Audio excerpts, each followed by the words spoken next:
My name is Dr. Elisabet Lahti. I just had a wonderful, very heart-opening and inspiring conversation with Dr. Ellie Stein.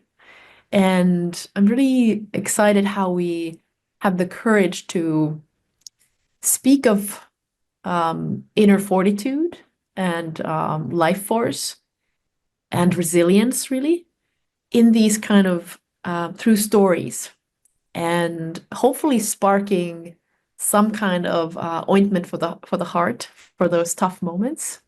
I hope there's a little bit of light, some practical tools, and I really wish to engage with you there.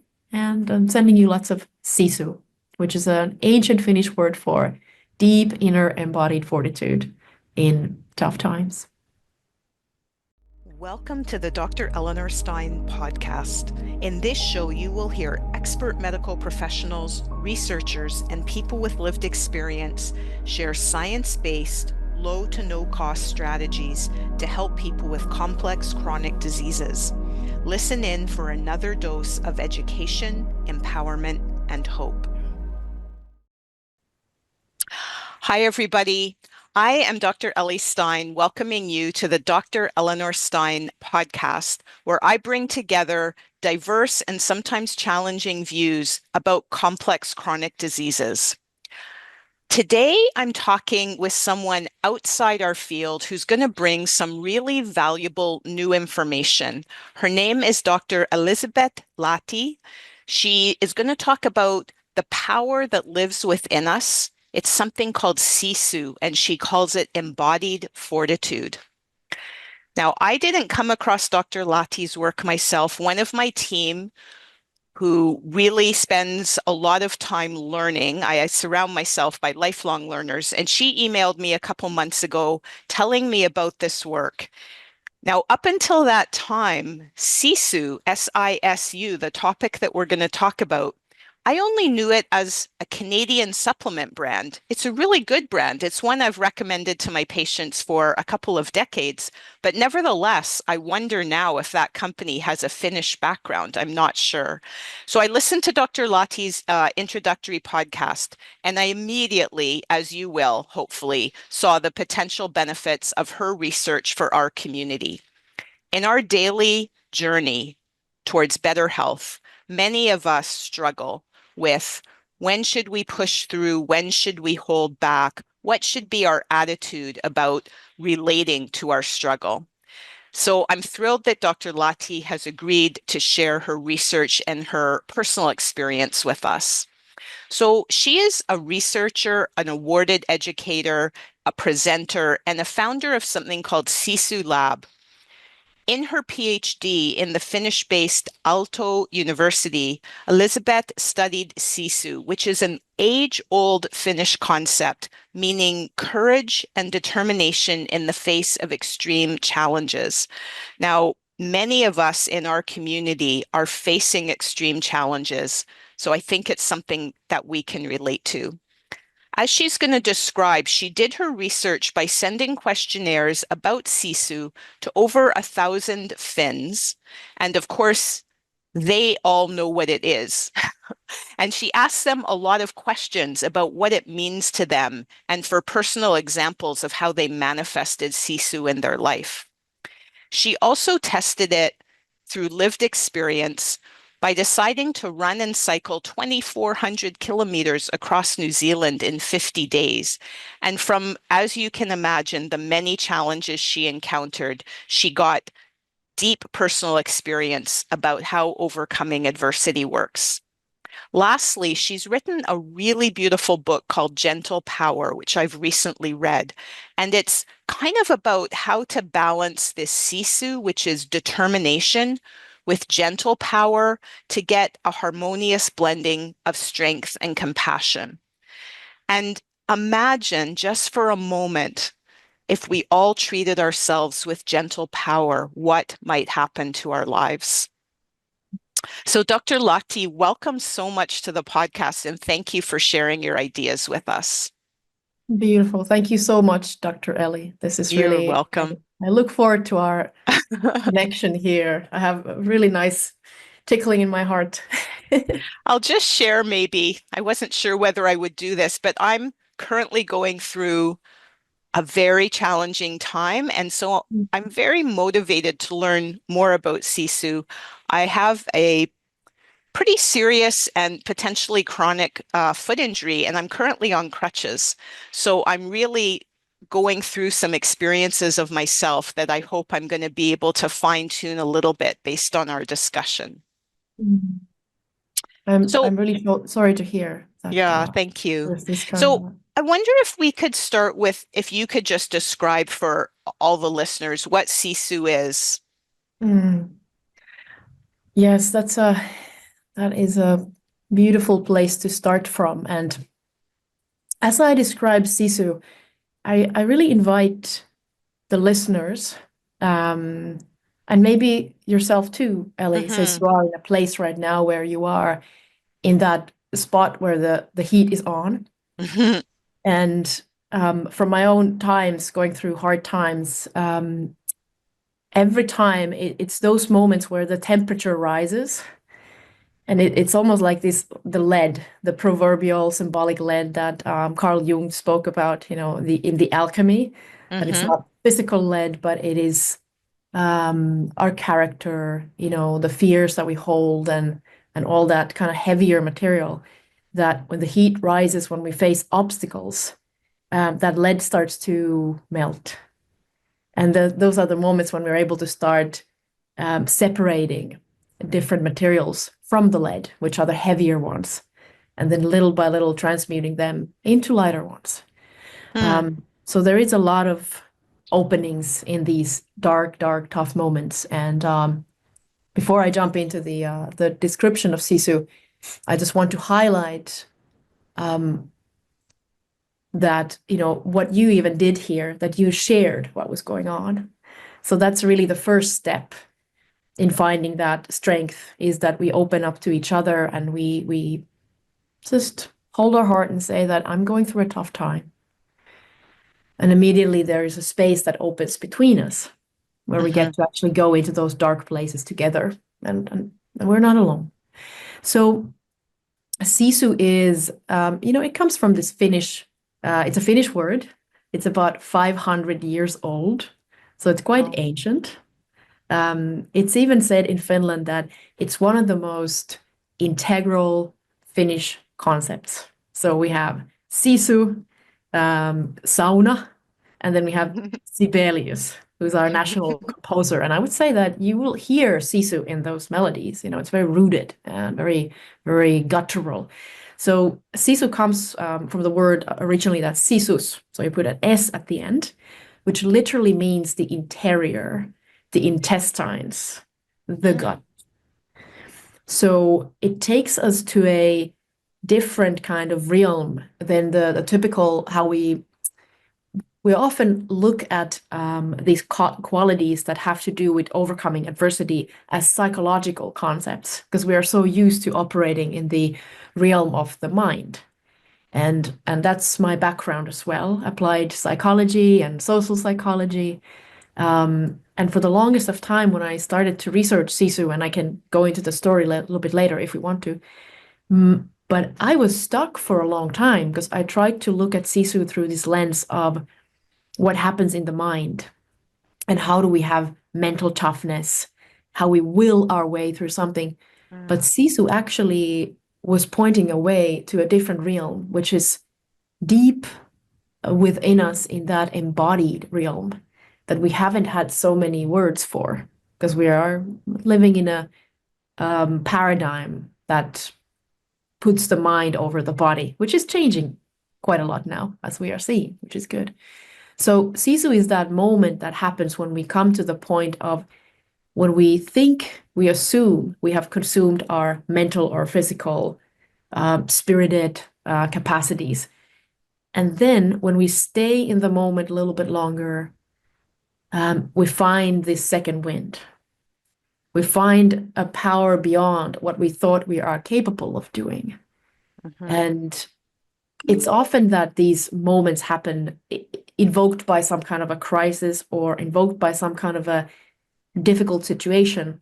But I do want to mention that Sisu doesn't always require something really huge to go wrong. Like as we are collectively now witnessing a very massive Sisu activating moment as a collective. That's kind of how I look at this because it's waking a lot of power in us, what's happening. But also there's very tiny moments in our daily lives where our heart can either close, and it might want to because we want to shelter ourselves.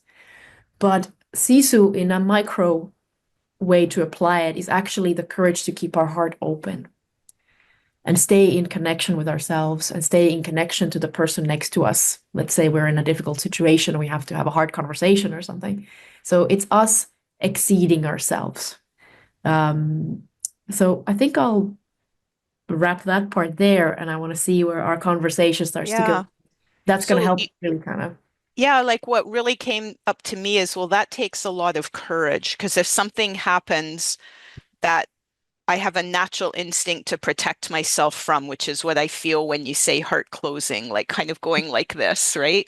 Um, it takes awareness and a decision Yeah. to keep my heart open, even though it might get broken or Mm. hurt.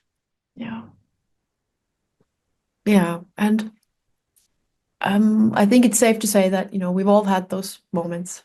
And it's just because we're so incredibly powerful. We have a lot of fortitude. And at the same time, the paradox is that we are already starting from our developmental stages, that we are extremely vulnerable as the little baby when it grows, and it sees itself one with the parent, with the caregiver. And if the caregiver, for any reason at all, is unable to be there emotionally present, even though if there's food and shelter, uh, because the baby is regulating its sense of safety through the parent. And if the parent isn't there, for the baby, the experience is pain. It is being alone and lost in the universe. And so, to some extent, I believe that all of our nervous systems have had some kind of experiences like that. And Hmm. then the things we experience in our adult life. Um, would you mind if I share a little bit about Sisu through this metaphor that I use quite often? Sure, that would be great. Because I think this actually might help go a little bit deeper into the Hmm. concept beyond that it's, this extreme perseverance and this ability to push onwards. Um, so my own philosophy for Sisu is that it's not so much that we need to go find more Sisu if we feel that life is tough. How I see it actually is that it is a quality that is already within us. So it's more about peeling away the layers that stand between us and this Mm, immense life force. Sisu is life force in the face of adversity, and life force itself, is basic things. It's sun, it's movement, it's nutrition, it's being held by a friend, it's a smile, sauna, all these very basic things. But I look at this life force that it's something we already have within us. And in Finland in the wintertime, we have this tradition of building these snow lanterns. And I'll describe what it is for those who are not familiar and who maybe not don't come from place of snow. So how you make a snow lantern is that you first put the light on the ground. So that's the heart. And that describes the life force that you have and I have. And that's the life force you see in the eyes of a small child, of a small baby, It's not a tabula rasa. There's a lot of things that we see in those eyes and the unbridled courage and the joy and the curiosity and the mhm. courageousness to be vulnerable. So we all came from that place. But then the snow lantern works so that you start building these balls of snowballs, and you place them first in a circle around the light. Then you make another round of those snowballs and another one, and then finally you place one more ball on top. And what these snowballs represent are those events in our lives that make us withdraw, and they make us create these survival mechanisms from childhood to Right. adulthood. And but the point is that the light is still there. And these events kind of come and they shield us because we want to build a safe place to be. So we can easily develop these patterns for a really good reason that we protect ourselves. And so, to borrow the words of my favorite poet, Rumi, who has written that your job is not to seek love.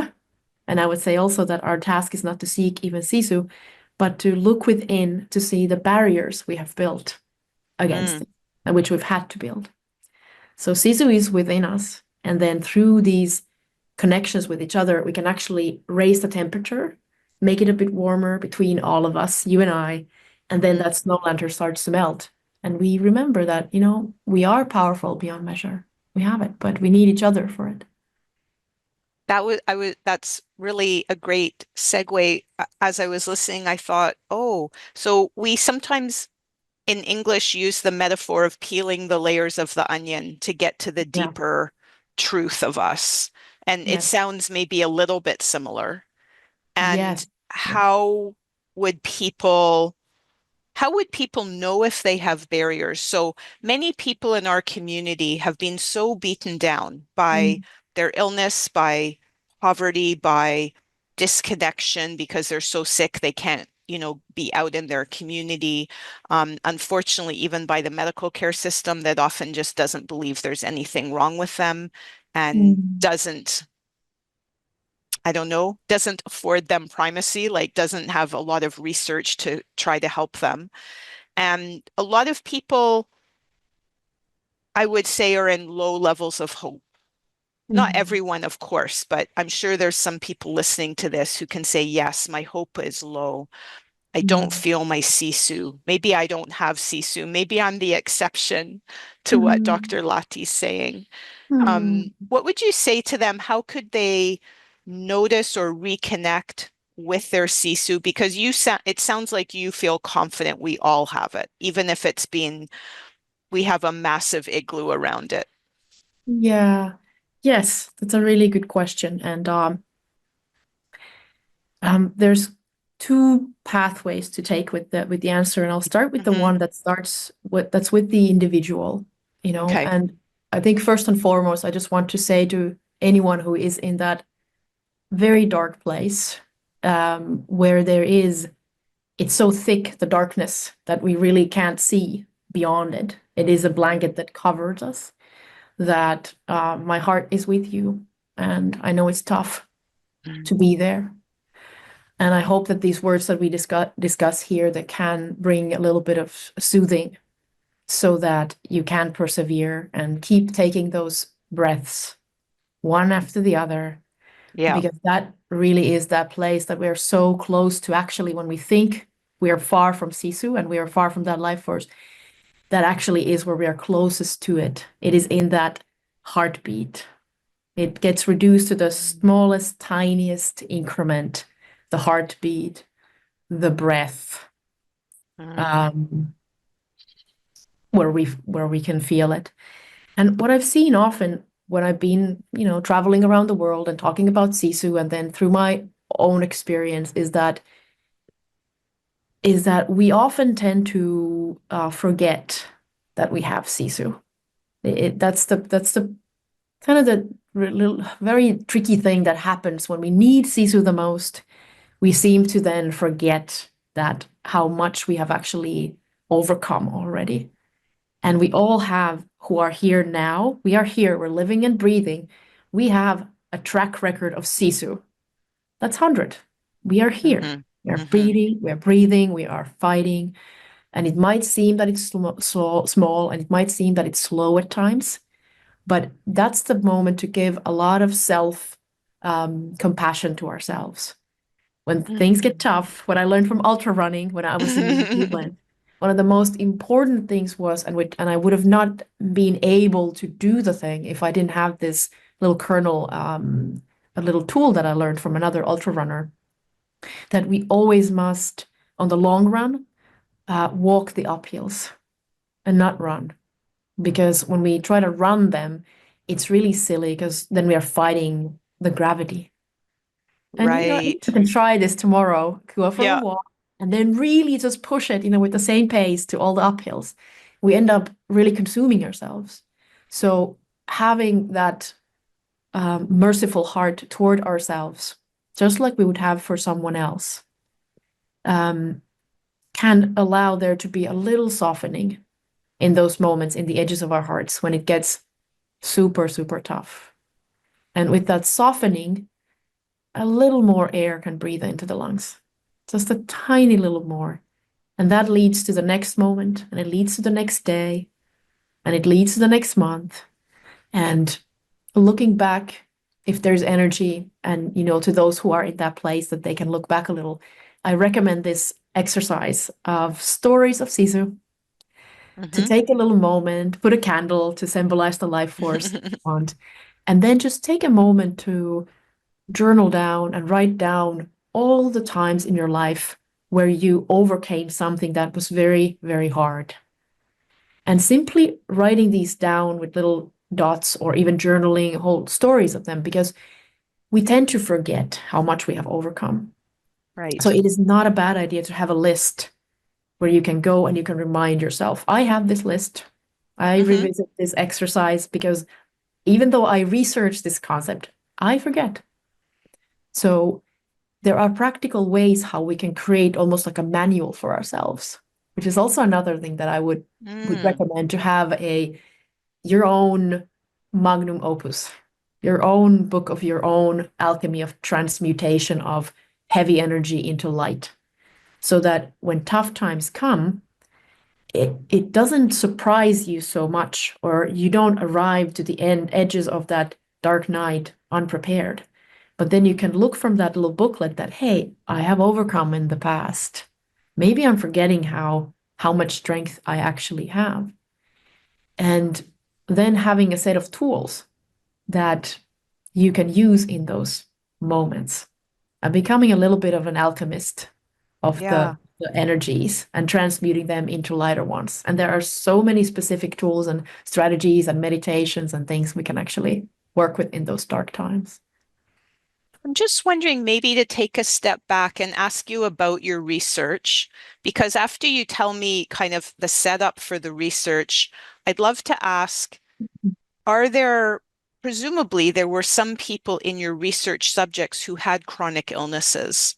And I'm super curious if you can remember any of the stories to kind of give people an idea, like they might be saying, oh, okay, what am I supposed to write? What am I looking for? Just to kind of orient people a little bit as to how they could form their own manual of Sisu. Yeah. One story that comes to my mind, which is just, it is really beyond. It is so incredible that it can almost be a little bit unrelatable, because it's so tough. But I do want to share it because we are Okay. having a conversation and tuning in here with friends with chronic illness, because the road is long. That is the ultra run that we are on in Right. life. And then some people have different kinds of ultra runs within that. Some people have lots of hills. Yes, which are even so tough. And one of the beautiful humans that I refer to in this new book that I am just publishing in Finnish, actually in my native language, it's called Sisun Alkemia. So it is the alchemy of Sisu. So I go deeper in that book than in Gentle Power. And her name is Kati van der Hoeven. And she's having an anniversary in just 2 weeks, actually. I think it's almost on the day of the publication of the book. And she was back then in her 20s, living in Los Angeles, and she was a model. And then one morning she had a very severe brain stroke. And often, My usually these gosh. brain strokes last like a few minutes. And I think if I remember correctly now, hers lasted for 16 to 24 hours.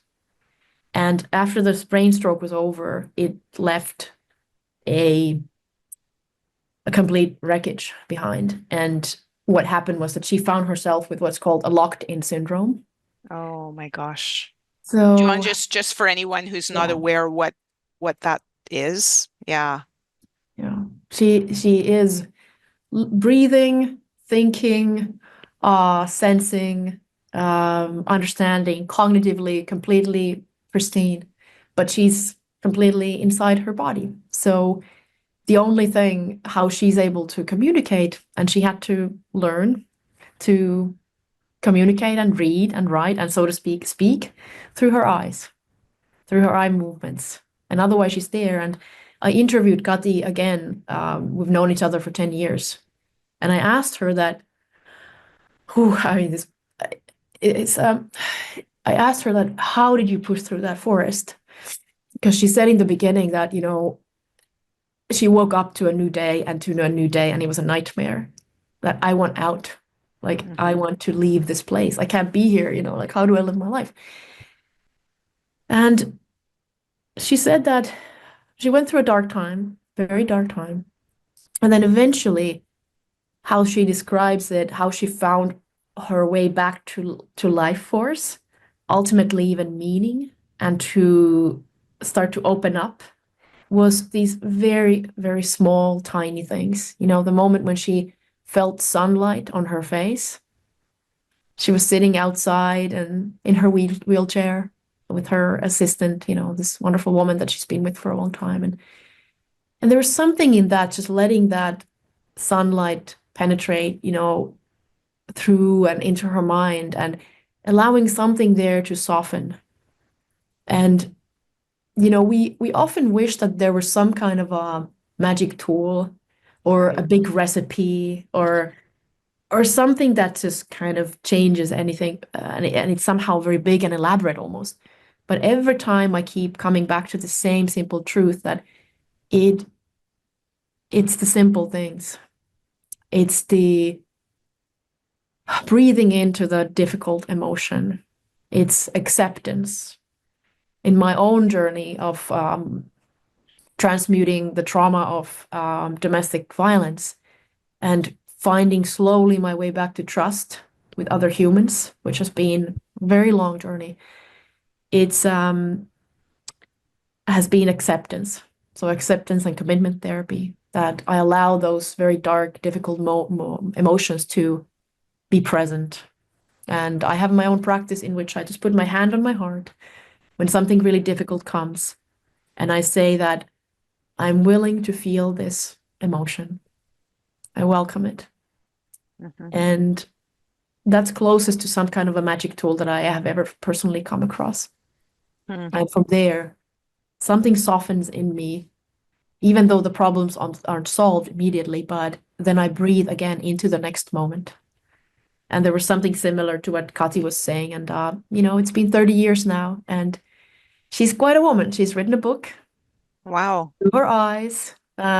She has the most contagious smile.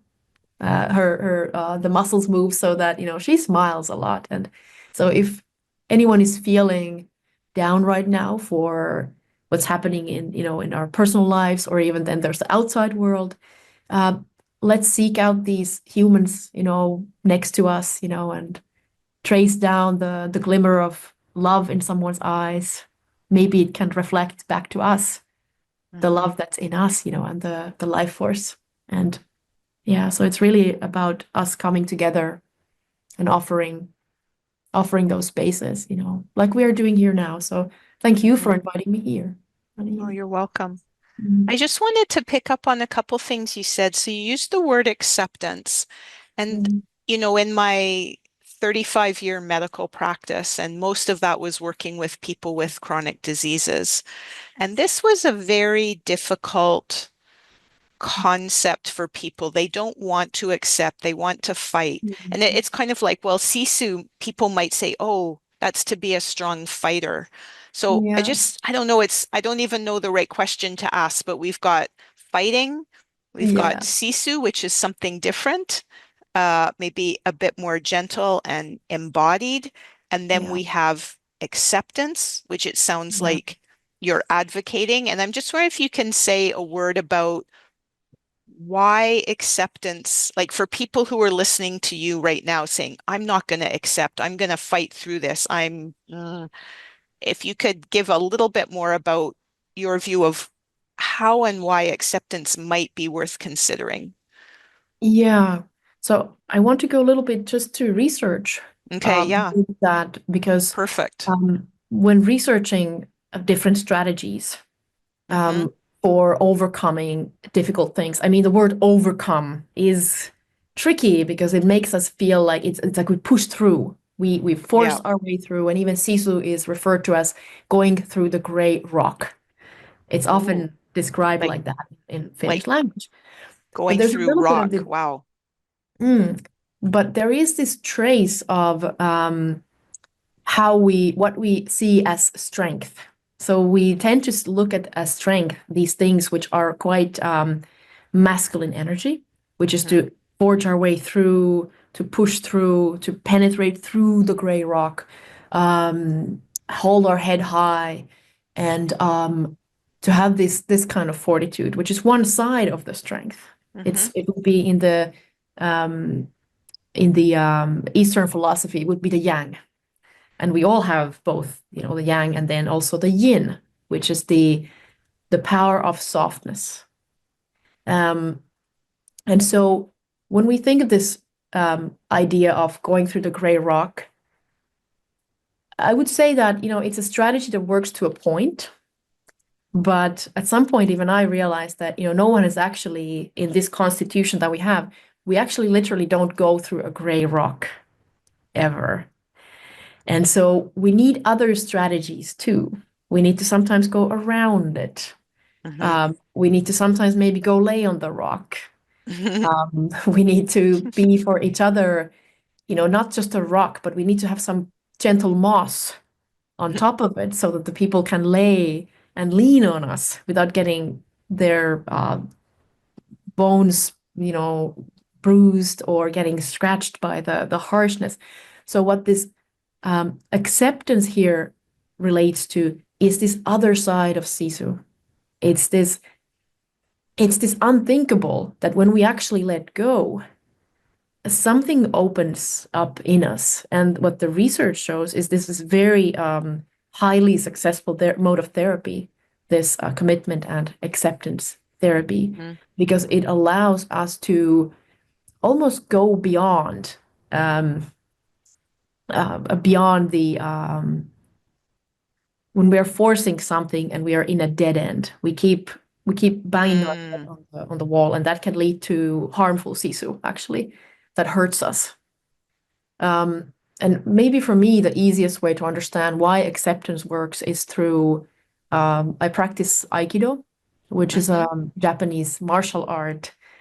But beyond a martial art, I would have to say that it's actually a way to learn how to work with energy and how to learn how to yield and how to um, find the right way in the moment, how to be.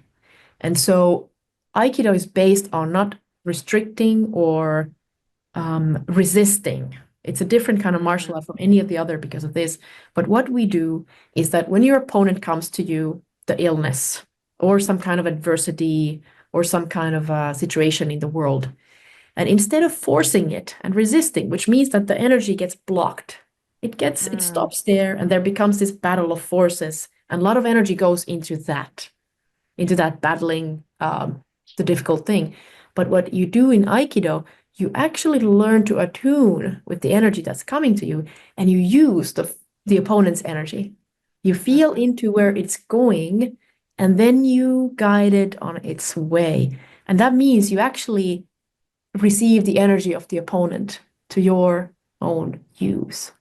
And that's what happens with surrender is that we learn to yield, we learn to dance, even in those hard moments, a little bit more and a little bit better. And I'm always very careful when I speak of this because when we are in that dark place, this feels impossible.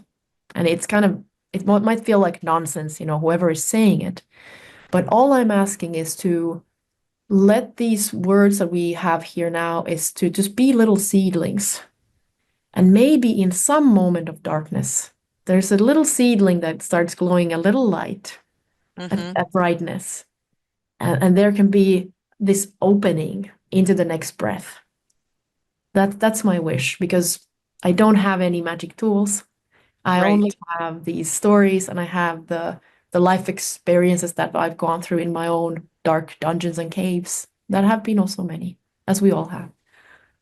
I wonder if you could share another story. I'm just fascinated by where this is going with acceptance and surrender and skillfully using energy instead of hitting up against it. Like these just sound so useful Mm, for anyone. I mean, really, like everyone in the world experiences challenges, right? It's not just mm. people with chronic disease, but we may have a few more challenges than the average person. Yeah. So I just wonder if you could share another story or another Mhm. maybe Oh, strategy also. I might ask you to share, you've shared journaling, you've shared I guess just being open, like laying the seeds that there might be another way if you're yes. hitting your head up against the wall. Oh, yes, I would love to. Mm, Stories are very close to my heart, and they always hmm. have been. My background is the very original background is in anthropology Ah, and okay. and social sciences and um, very fond of work of James Joseph Campbell, for example, Hmm. and just it speaks to me more than going through numbers and going through tables Yeah. and the which of course they are part of it, but what really lights me up is actually how to go through stories because then we get to almost all of us arrive at this bonfire in the Hmm. dark. So we get to sit around the bonfire as we have for so many generations and Right. hear stories from like, hey, look out, there's a tiger over there, don't go there. But then again, there's food over there and to be nourished by that company of each other. Hey, is it okay to jump into a little bit of those tools that you Yeah, asked? yeah, absolutely. Yeah, okay, because I think that's going to be a nice way to Yeah. tie it in. And so, yeah, so one thing that comes to my mind from New Zealand, so I had this crazy idea to train to run the length of New Zealand because it was a dream I had. Like, as in, not a dream I had, I envisioned it, but I literally was napping. And Wow.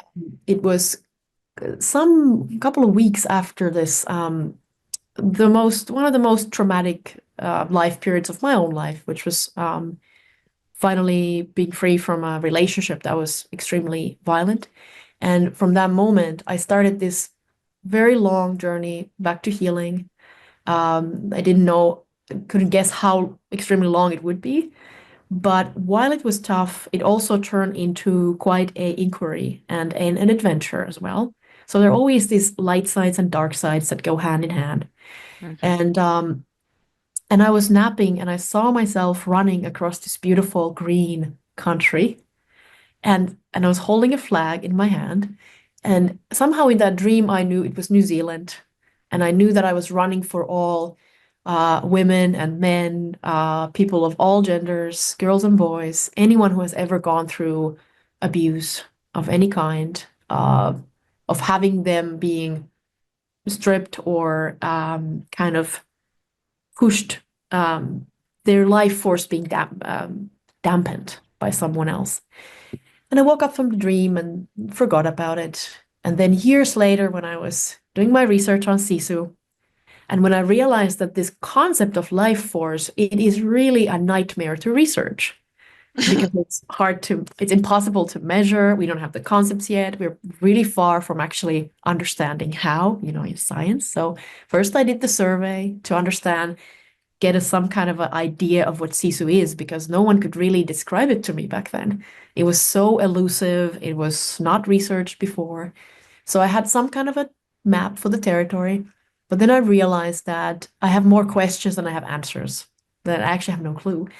And I realized that I have to go there with my own body and allow the body to speak and just Mm, feel the moments because that's what we are doing when we are in those moments where we have to exceed ourselves. We can't look at it from outside, but that's why when someone is listening to this right now, is that, but you don't know how it feels. It's so dark in here.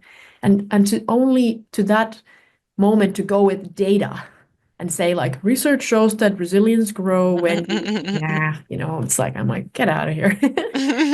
And so So in that moment, I was invited, I think, by Sisu to really roll the dice, and take a risk and go follow this dream with no promise that I will succeed.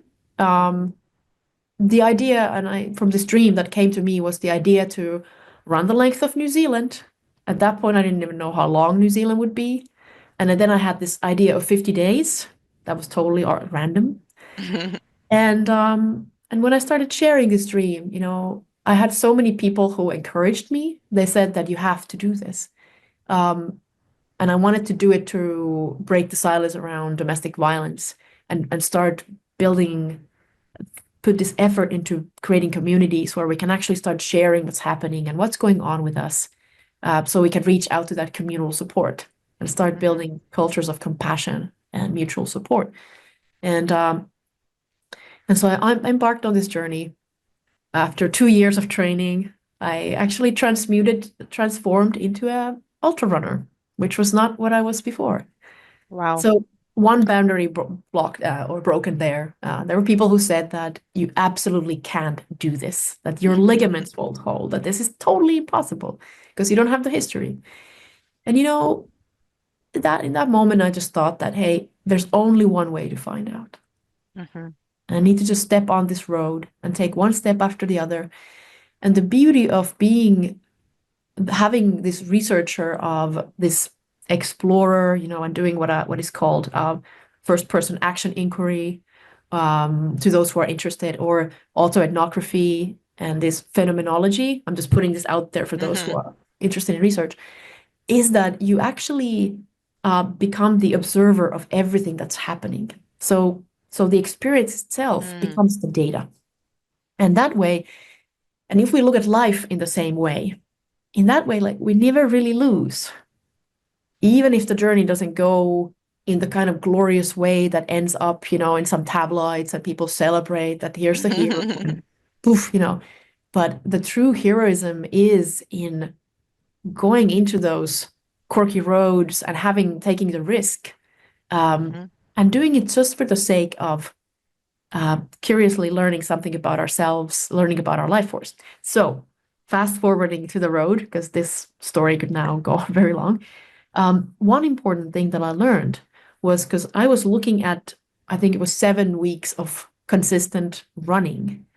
So this is very important to all of us who are in a tough spot, is that when we learn to tune into our life force, and that simply begins with just starting to slow down enough that we start to observe where our energy increases and where our energy decreases.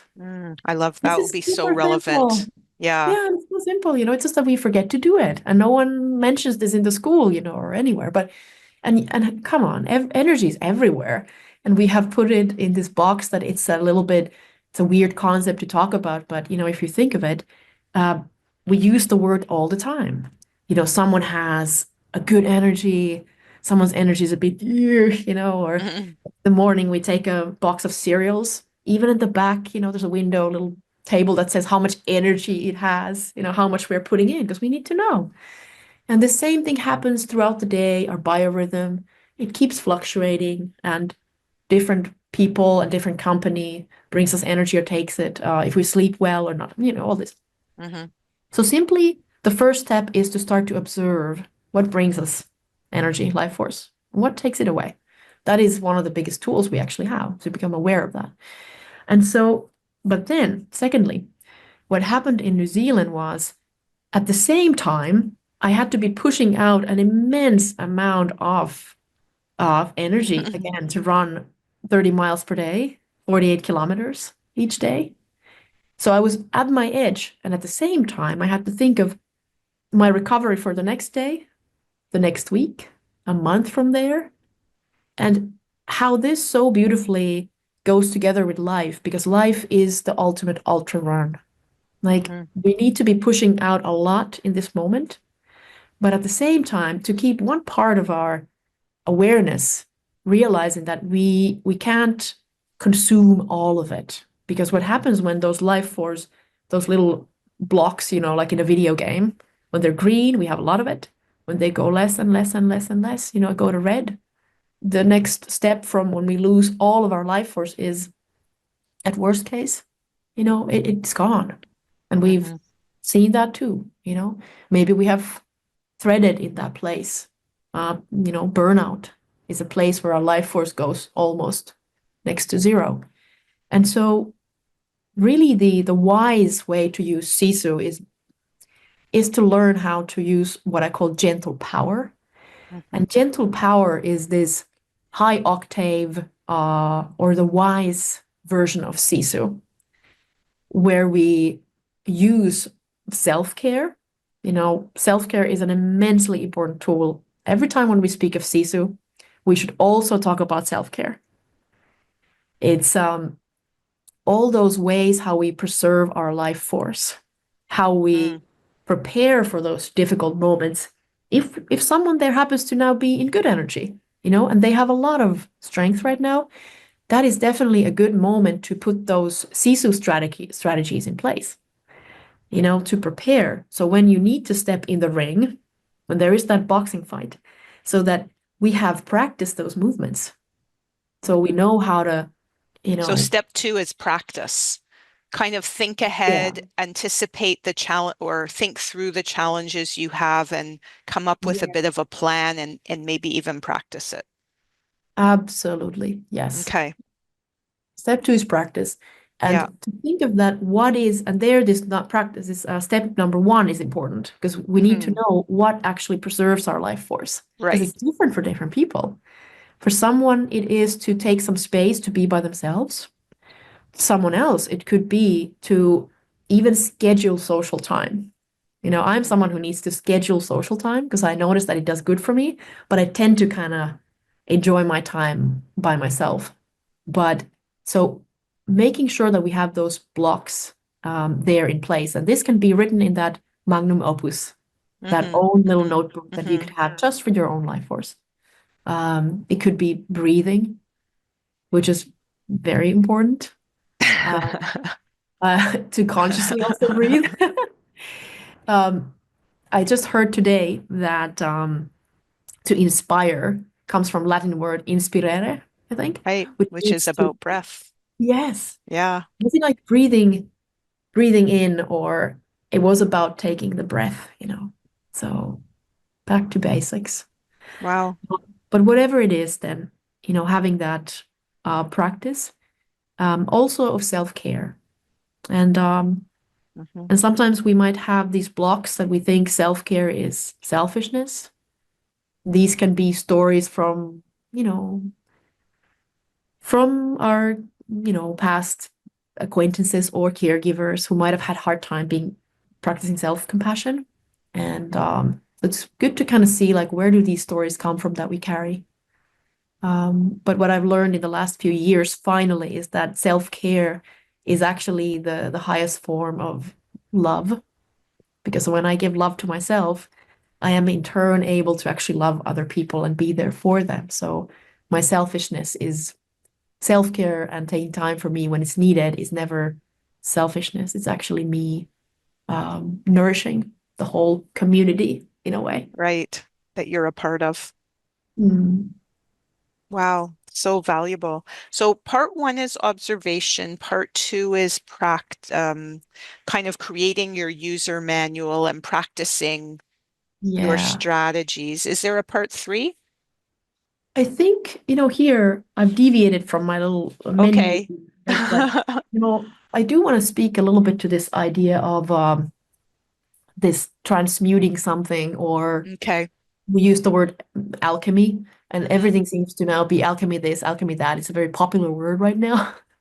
But just to kind of bring it to what it means in its simplest form, really, and nothing else is needed, Hmm. is what it means is to transform something or transmute.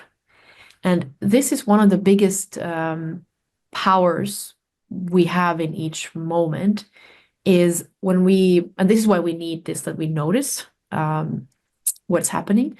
But when we notice a heavy energy that starts to take us on a downward spiral, and I mean, there's no end to it if we just let it sloop and slide. at least to me, it can take Mhm. to a very, to the bottom. But whenever we notice that, hey, there's now an energy here that is very heavy, and if I ride it, nothing good is going to come out of it.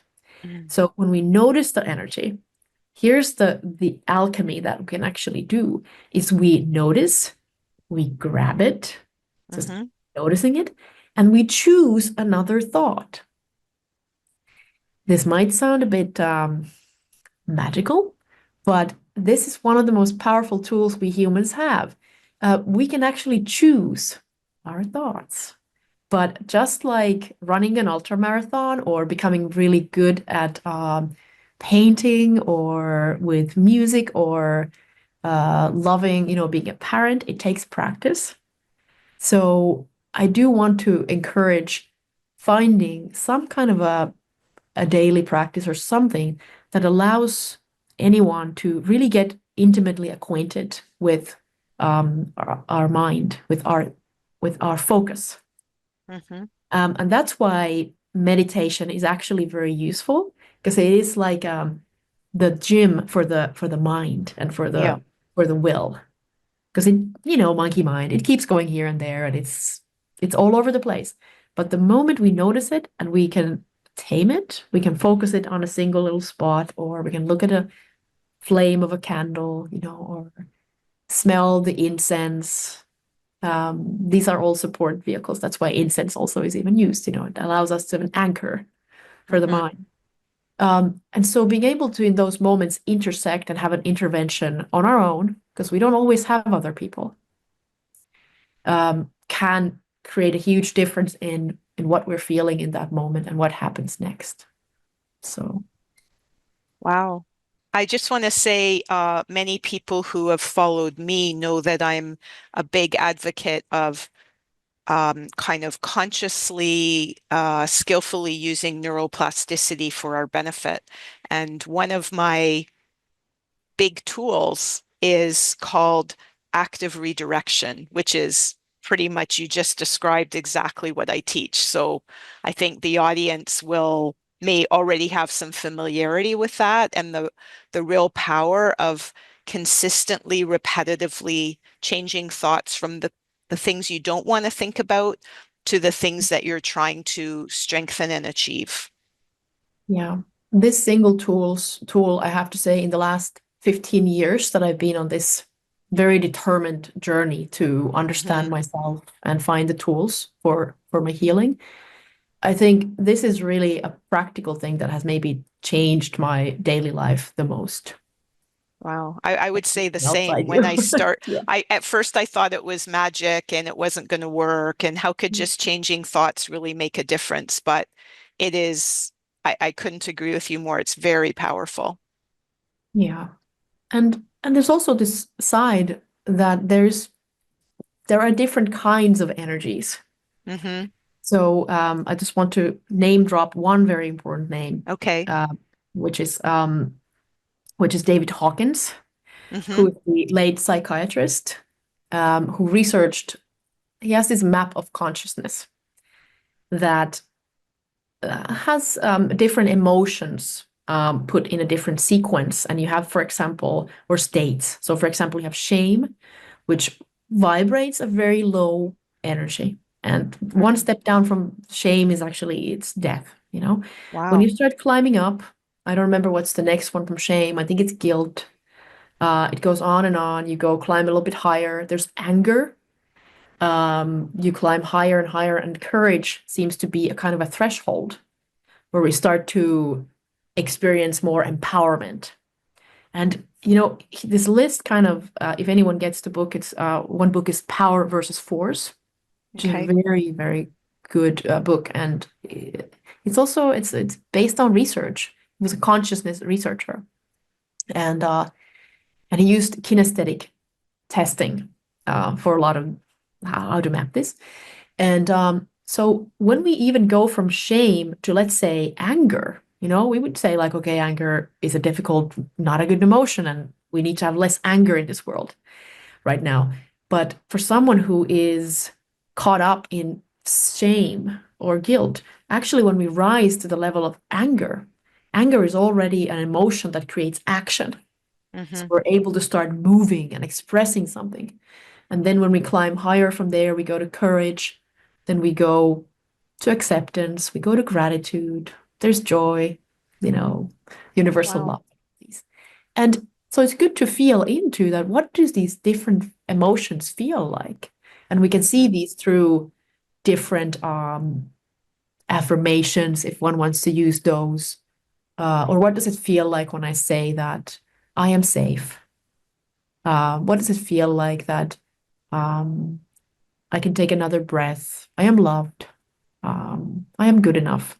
Versus some other thoughts that may come from the lizard Right. brain of ours, which is just based on survival and it's doing its best, but it's kind of it only can only Wow. get us so far, and We could go on forever. There's so much. I really appreciate the rich information you've given us. I wonder, just to wrap up, kind of if there's one or two thoughts you really want to leave people with.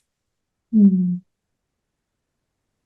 I think what I would want to um, put here now is, you know, this time that we're in, that I see, in myself, I've gone through very difficult emotions, and I see people going through confusion, and it's Mm. hard to kind of see things falling apart, and many people are experiencing um,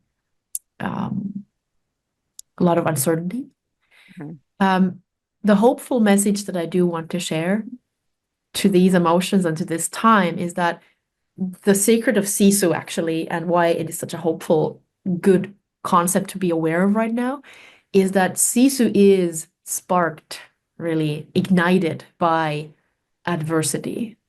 So it's the same way as airplanes take off in the headwind.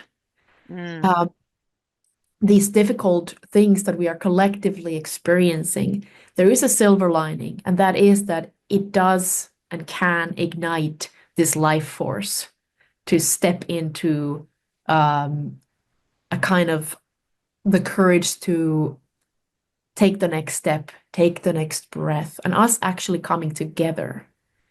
And that's the big thing that we can get and gain from adversity, is that it breaks our heart a little bit. And with the heart breaking of the heart, it's not only a bad thing, but with that, we actually, there's almost like a light that comes out from that shell.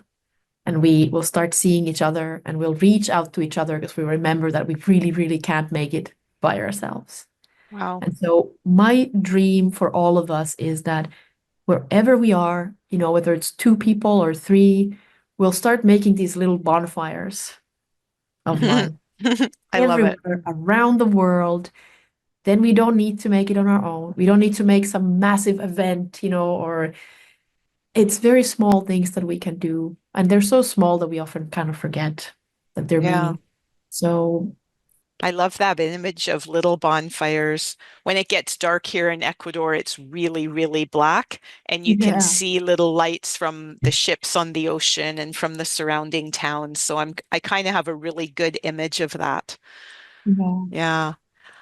I want to thank you. Got And this. maybe, yeah, the very last question is, how can people who want to learn more about your work find it? Maybe mention your book, and you've got a podcast, and anything else you'd like to mention. Yeah, it's very simple. There's just one address. It's Sisulab, Mm. SISULAB.com. So there's the little digital imprint of Elisabet Lahti. And my landing page is in Finnish now. So Okay. don't get confused. There's also home and, work and these things. So there's also the little tags for my Instagram and all the rest. So, and you can always drop an email through my Okay. Which is how website. we There's contact. connected. Yes, exactly. So we're here. We're all humans walking through this, journey. So we might be strange at times, but let's not be strangers. Thank you so much. Thank you. You are giving such a beautiful offer and a gift. through your work. So thank you. You're welcome. Thanks for joining me on the Dr. Eleanor Stein podcast. I hope you are taking away new strategies and ideas to improve your health and a renewed sense of hope. Join me, Dr. Eleanor Stein, for our next episode. Can't wait? Check out my website for a wealth of free resources.